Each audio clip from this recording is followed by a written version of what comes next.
સુરેન્દ્રનગર જિલ્લામાં ધરતી બચાવો અભિયાનમાં 3 આગેવાનો કલેક્ટર કચેરી સામે પ્રતિક ઉપવાસ શરૂ કર્યા।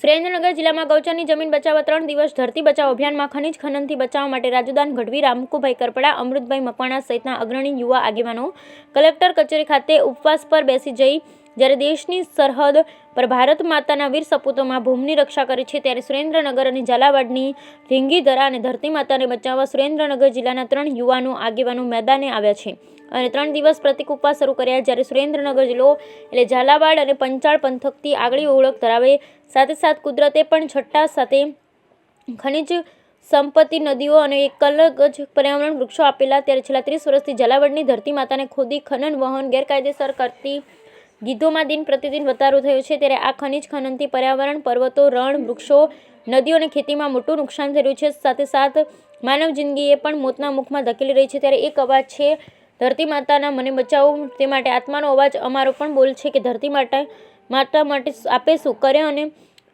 અને તંત્ર સામે, ખનિજ માફિયાઓ સામે સુરેન્દ્રનગર જિલ્લા કલેક્ટર કચેરી સામે 3 યુવા આગેવાનો 3 દિવસના ઉપવાસ શરૂ કર્યા। બ્યુરો રિપોર્ટ મહેશભાઈ ઉત્તરે, સુરેન્દ્ર। ઓકે, શું કહેશો? ધરતી બચાવો અભિયાન અત્યારે ચાલી રહ્યું છે અને તંત્ર દ્વારા લાપરવાહી છે। આ લોકોને પહેલાં તો ત્રણેય જણને ધન્યવાદ આપું છું, રાજુભાઈને, રાજુભાઈ અને અમૃતભાઈને, કે આવું સુંદર કામ એમણે હાથમાં લીધું છે। જ્યાં સુધી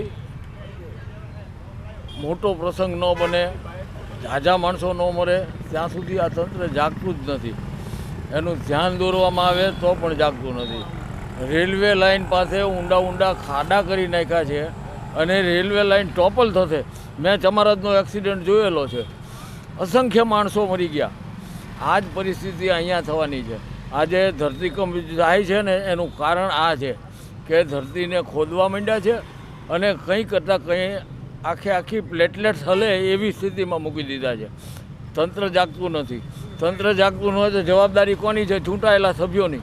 ચૂંટાયેલા સભ્યો નિર્માલ ને નમાલા છે કે કંઈ બોલી નથી શકતા, કોઈ આગળ નથી આવતા। આજની તારીખે એમણે પણ અહીંયા આપણી સાથે આંદોલનમાં જોડાવવું જોઈએ અને રોકવા જોઈએ લોકોને, પણ આપણા પાર્લામેન્ટના સભ્ય ગયા એ ગયા, ધારાસભ્ય ગયા એ ગયા, કોઈ કરતાં કોઈ દેખાતું નથી।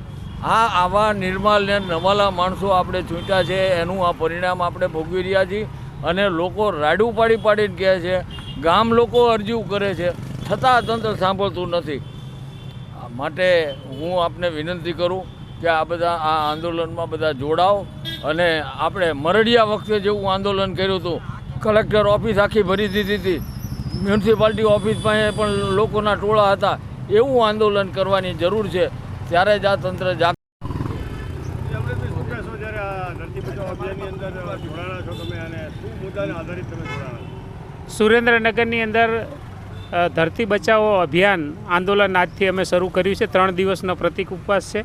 ખાસ કરીને સુરેન્દ્રનગરની જે ઝાલાવાડની ધરતી છે અને પાંચાળની ધરતી છે, સાયલા હોય, પછી વઢવાણ હોય, એમાં બેફામ ખનિજ ચોરી ચાલે છે અને કોઈ રોકટોક વગર ચાલે છે।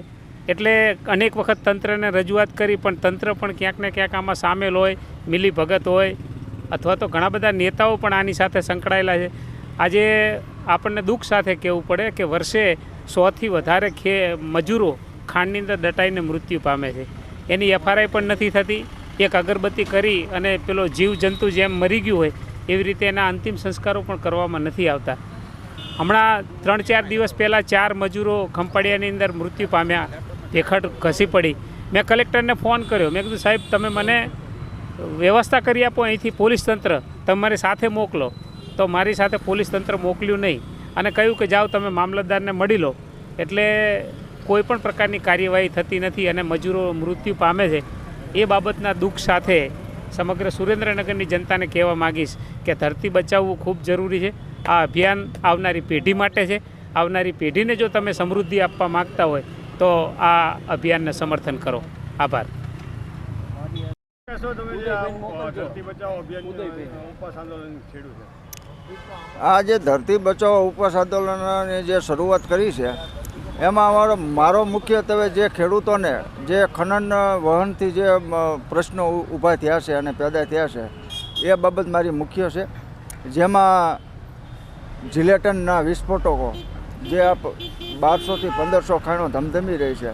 એના પૃથ્વીના પેટાળમાં સતત ફૂટતા હોય છે, ધરતીકંપ જેવો અનુભવ થતો હોય છે. એના કારણેથી ખેડૂતોના બોર અને મોટરોમાં જે પડવાથી અને મોટરો અને એ બંધ થાય છે. બીજું, જે નદીઓ હતી એ નદીઓમાં રેતી રહી નથી, એટલે રેતીના કારણે જે પાણી સંગ્રહ જે આપણે જે ધરતીમાં થતો હતો એ પાણી સંગ્રહ ખલાસ થઈ ગયો. એટલે પાણીના તળ અત્યારે સુરેન્દ્રનગર જિલ્લાના 500-700 ફૂટે મોટરો ચાલે છે અને દૂષિત પાણી છે. બીજું, જે ખનન વહનથી આડો અવળા જે માટી નાખવામાં આવે છે એનાથી કુદરતી જે વરસાદીના વહેણ હતા એ વહેણ બધાય અવળા માર્ગે ફંટાઈ જવાના કારણે ખેતીલાયક જમીનોની ઉપર આ વરસાદી પાણી ફરી વળે છે અને ખેડૂતોને નુકસાની જાય છે.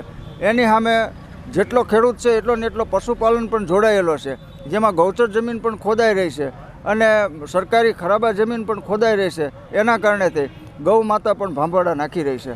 આ બાબતને અમારો અંતરાત્માનો અવાજ છે કે અમે માણસ તરીકે અમે શું કરી શકીએ, એટલે ધરતી બચાવો અભિયાનમાં અમે જોડાયા છીએ અને એના માટે અમે 3 દિવસ ઉપવાસ ઉપર કલેક્ટર કચેરી સુરેન્દ્રનગર ખાતે અમે બેઠા છીએ. મૂડી પંથકમાં હજારો એકર જમીન ભૂમાફિયા ખોદી નાખી.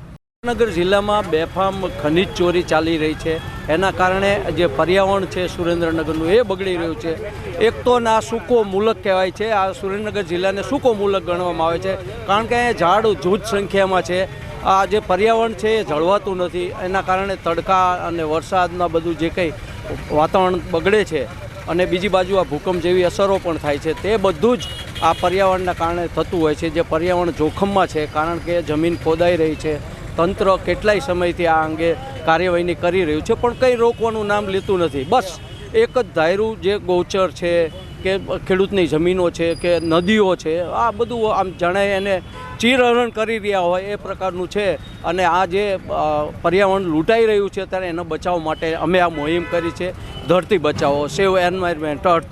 આ જે આખી મુહિમ છે તે અમે ઉપર સુધી પહોંચાડવા માગીએ છીએ કે જો પર્યાવરણ હશે તો તમે હશો, નહીં તો આ ઓક્સિજનના બાટલા પહેરીને ફરવાનો સીન આવશે. માટે જે જમીન ખોદાય છે, પર્યાવરણ બગડે છે, એ બચાવવું જરૂરી છે. આ મા ભૌમને બચાવવી હોય, આપણે એના બાળક કહેવાય, આપણે આ ધરતી માતા કહી છીએ, તો માતાની ઇજ્જત જ્યારે લૂંટાઈ રહી છે તો એને બચાવવી જરૂરી છે. એટલે માટે અમે આ અભિયાન ઉપર બેઠા છીએ, ઉપવાસ ઉપર બેઠા છીએ. આગળ આ આંદોલન મજબૂત બનાવશું.